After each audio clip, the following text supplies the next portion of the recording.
ഇറങ്ങി വാടാ.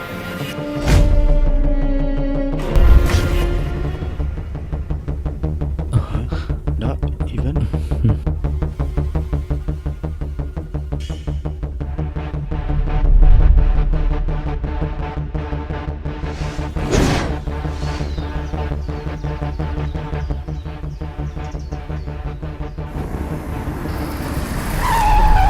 എവിടെ നാളെ വരുന്നേ? ഒന്ന് പോടോ.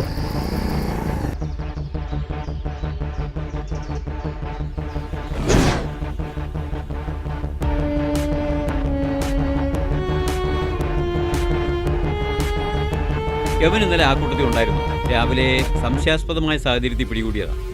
ഇന്നലെ ഉല്ലാസിനെ ഹോസ്പിറ്റലിൽ കൊണ്ടുപോയ സമയത്തും അവനോടുണ്ടായിരുന്നു. ആ സാർ, ഇവനെ നമുക്കറിയാം. എങ്ങനെ? ഇത് നയനയുടെ ലവറാണ്. ആണോ? ഇയാൾ പറഞ്ഞിട്ടാണോ ഇവൻ എവിടെ വന്നത്? നമ്മളിവിടെ വരുമെന്ന് പറഞ്ഞിരുന്നു, പക്ഷെ പുള്ളി ഇവിടെ എത്തുമെന്ന് പ്രതീക്ഷിച്ചില്ല. അപ്പോഴേ പറഞ്ഞില്ല ഇത് ആരോട് ഷെയർ ചെയ്യണ്ടെന്ന്. യവനും ആ കൂട്ടത്തിലുള്ള അല്ലെന്ന് എങ്ങനെ ഉറപ്പിക്കാൻ പറ്റും? എന്തായാലും നമുക്ക് സ്റ്റേഷനിൽ ഒന്ന് ഇൻഫോം ചെയ്യാം. അയ്യോ സാർ, അവരുമായിട്ട് യാതൊരു ബന്ധമില്ല. എനിക്ക് ഇവൾക്കൊരു സർപ്രൈസ് കൊടുക്കാനാണ് ഞാൻ ഇങ്ങോട്ട് വന്നത്. എന്നിട്ട് ഇത്രയും സമയമായിട്ട് നീ അവൾക്ക് സർപ്രൈസ് കൊടുത്തോടാ. ഇന്നലെ ഇവളെ കാണാൻ വേണ്ടി പോയതാ. അപ്പോ ഇവളെന്നെ കണ്ട് നിലവിളിച്ചു. ഓ, അപ്പൊ അത് നീ ആയിരുന്നല്ലേ? ഉല്ലാസേ, ഒന്ന് വേഗം വാ. എന്താടി? എന്താ ഇവിടെ ഇവിടെ ആരും ഉണ്ട്. എവിടെ? ഞാൻ കണ്ടതാ.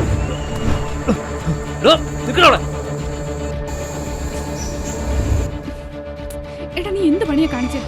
നിനക്ക് ലൊക്കേഷൻ എങ്ങനെ മനസ്സിലായി? നിങ്ങളുടെ പിന്നെ ഞാനും ഉണ്ടായിരുന്നു. നീ ഒന്ന് ഇങ്ങോട്ട് വന്നേ. അവരിവിടെ വന്നെന്ന് പറഞ്ഞ സത്യമാണോ? നീ ഇക്കാര്യം എന്നെ വിളിച്ചു പറഞ്ഞപ്പോ എനിക്കാകെ ടെൻഷനായി. അതാ ഞാൻ ഇങ്ങോട്ട് പോന്നെ. എടാ പൊട്ടാ, നിനക്കൊരു വാക്ക് പറയാമായിരുന്നില്ലേ അത് നീ ആയിരുന്നെന്ന്?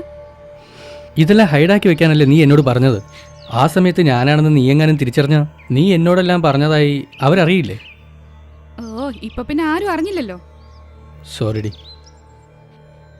ഇവര് തമ്മിൽ കണക്ഷനായിട്ട് എത്ര നാളായി കാണും? കുറെ നാളായിട്ടുണ്ട്.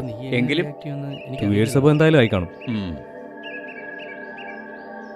നീ ടെൻഷൻ അടിക്കണ്ട. എനിക്ക് 2-3 സോഴ്സൊക്കെ ഉണ്ട്. ഞാനും ട്രൈ ചെയ്യുന്നുണ്ട്. എന്നാ പിന്നെ ഞാൻ വിടട്ടെ.